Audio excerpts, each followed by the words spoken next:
I first off want to say that I know this video won't be perfect. I'm not good at speaking in front of a camera. It's not the best video quality. I mean, I'm filming it on my phone. And I have a lot to say on the subject, even though I'm only 15. And so, I mean, like, I'm not like a genius on this stuff. I don't contain all the knowledge, but I do know some stuff that most people don't know that I really, really need to get out there.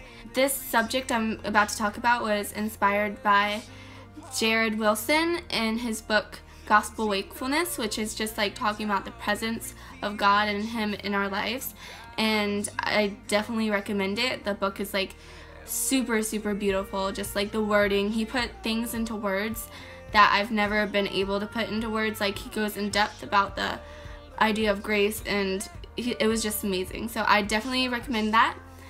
And I'm just kind of doing a surface summary. The gospel is the most thrilling news there could be. I see so many lives changed from it. It's a story about God's immeasurable grace. It's an epic love story that never gets old. As our Creator came down to sacrifice Himself for the sake of a relationship with us. Because of sin, which causes so much corruption and evil in this world, was a barrier between us and our Father, our Creator. Since God is so good and so rich in love, He came down and just destroyed that barrier on the cross. For the fall of man, which is like Adam and Eve, like when they first sinned and sin entered the world, to be restored, that was His plan for the fall of man to be restored. We are now able to receive a mustard seed of faith. That's like a really Christian term, but God comes in and reigns in our heart, cleansing out the old self and building up the new, and like the renewing of our mind. Romans 1:12, I think. I don't know. He expands our hearts and prevails over it. His Spirit works in us to conform us to His glory. But during this time of gospel wakefulness, which is basically kind of the presence of God, it's kind of hard to explain or put into words. Even the author of the book, Jared Wilson, had trouble doing this as well. But during this time of gospel wakefulness, so utterly captivated, so moved to joy and enthrallment because of the realization of His grace. Like, the only times I've really truly cried tears of joy in my life are because of this, like experiencing like just God Himself and who He is, and it's just so powerful and so amazing and so good and so positive. I can't even this video is hard. It's hard to put this stuff into words. And Jared Wilson, the author of the book Gospel Wakefulness, which I told you about, but he is the one that like put it into words that was really hard for me to do. It's like mind-blowing when you truly grasp like how good God is. He doesn't have any bad intentions for you or the world whatsoever, no matter what the society says. Just realizing this is just like, oh my gosh. Just to have a relationship with us, God Himself, God the Son, came down and died on the cross, the intersection of wrath and love. When you just realize truly that how good God is, how much love He has for you, truly, I know it's hard to believe how much love He has for you, and He's truly on your side. It just changes everything. Becoming a Christian isn't exactly a one-time thing. It's not saying the Lord's Prayer for an entry ticket to heaven. It's constantly growing in your faith with God, chasing Him in any way possible, and living a life saturated with Christ. Trust me, even if you don't believe it, that is the best thing you can ever have. Worship means ascribing worth to something. Diminishing all idols means that we can worship constantly every second throughout our daily lives. Because accepting Jesus is not just adding Him, but subtracting the idols so we can become 100% fully filled with Christ. Becoming more capable of enjoying His love and sharing it with others. Hearts are penetrated with God's love, our lives overflow with the Spirit. And that's when you truly experience satisfaction and joy with your life. Constantly worshiping, we start to have an increase of God-tuned sensibilities, meaning being so conscious of the greatness of the gospel that even simple things like cutting the grass or just daily things like that become an act of worship. As much as an act of worship would be as singing a praise song in church. Just the way you view things or your perspective just gets shifted into like this different light, or it's just different, and it just really transforms our lives into something like beautiful and that has purpose when our inner state of heart is focused on God. Okay, Tim Keller said, "What your thoughts effortlessly go to when nothing else is demanding your attention is the ruler of your heart. And even after you are converted by the gospel, your heart will go back to operating on principles unless you deliberately and repeatedly set it to gospel mode." So having a relationship with God doesn't necessarily mean you don't experience the ebb and flow of life circumstances. But God, He is your rock throughout it. And we can look to Jesus as a prime example for our lives. If you want to know who God is and what He's like, you can get a Bible, turn and read about Jesus, because He's the example of God in the flesh. Read up upon the life of Jesus, because it kind of shows like the personality. That kind of sounds weird, associating it with God, but it kind of shows who God and what God is like. Jared Wilson said in his book, gospel wakefulness can be treasuring Christ more greatly and savoring His power more sweetly, and we can do this to declare His glory. But to honestly declare the greatness of God requires bankruptcy of our own soul. If we could receive fulfillment by self-reliance, God's glory would be diminished. We grow closer to God in life's darkest moments. It kind of reminds me of that cheesy quote, in darker times, stars shine brighter, or light, I don't know, something like that. But until God is your only hope, He will not be your only hope.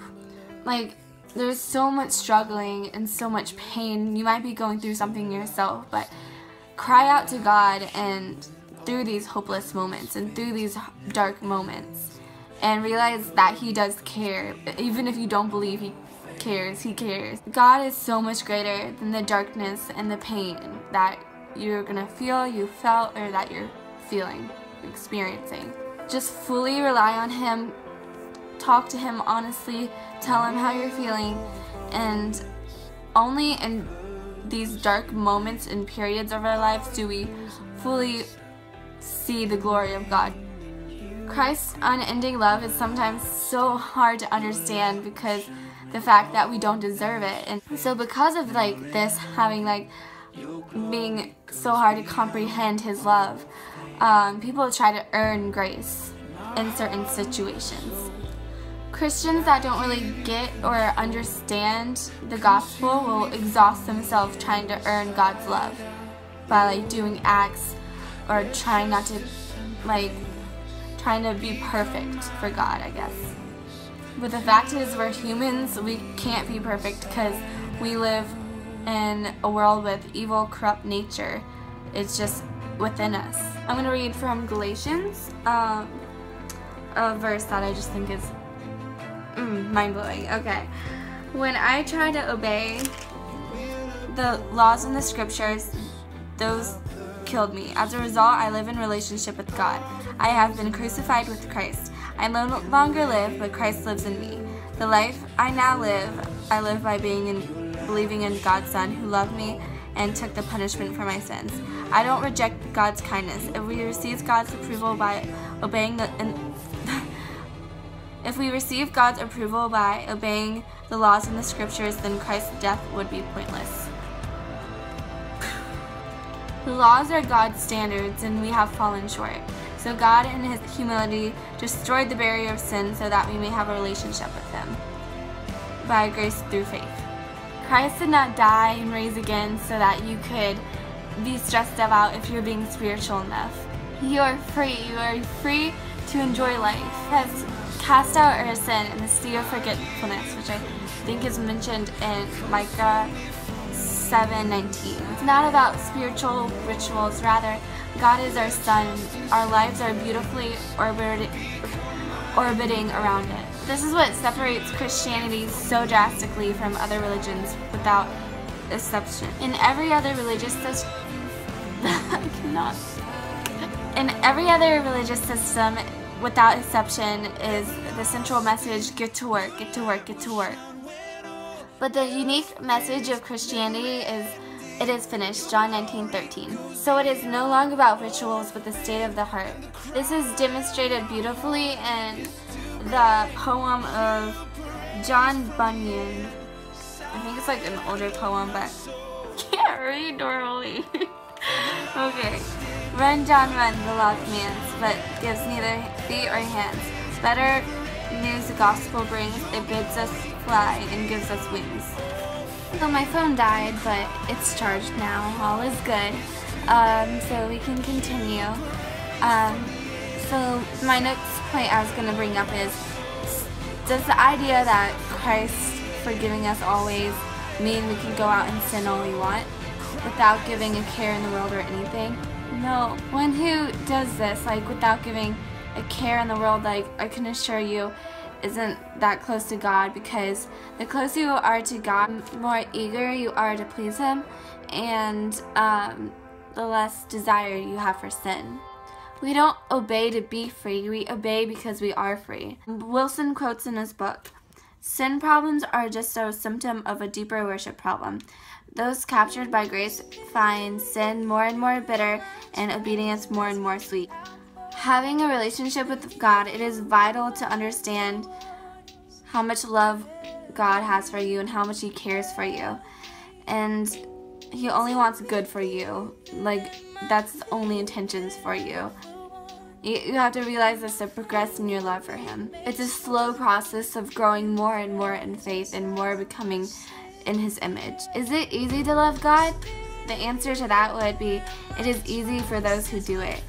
You can't just decide to like something. Your taste buds, which is a reference in the books, have to change.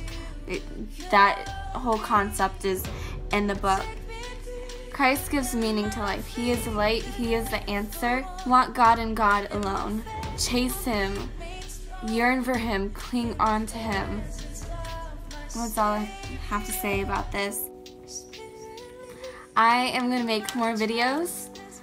This I thought was just really important because this talked about like just kind of like the idea. I know this video is hard to understand for some people, and please reach out to me, and I want to help you understand it in any way possible. I really hope that you saw this video with an open mind, and I am planning to make more videos, so stick around. And I have, trust me, some mind-blowing stuff coming up, and this is my dream to get this message out to people, because this is what life is about. And so God bless you, and I hope you guys have an amazing day or week. Bye.